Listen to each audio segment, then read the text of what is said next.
O protesto pró-Palestina da última quarta-feira no centro de Barcelona terminou com confrontos entre a polícia e os manifestantes. Aconteceram no ponto final da concentração, em frente ao consulado de Israel. Houve cargas policiais e foi usado gás lacrimogéneo para dispersar os grupos que lançaram pirotecnia contra o edifício.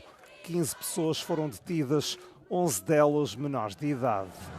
Durante a tarde já se tinham vivido momentos de tensão. Milhares de estudantes e trabalhadores tentaram impedir uma equipa de basquetebol israelita de sair do hotel onde estava instalada. Montaram barricadas, queimaram contentores do lixo e atiraram objetos à polícia. Os distúrbios coincidiram com o dia de greve, convocado pelos principais sindicatos de Espanha em solidariedade com a Palestina. Os manifestantes criticaram o que disseram ser o genocídio do Estado hebraico contra o povo palestiniano. Pediram ainda um boicote às empresas israelitas.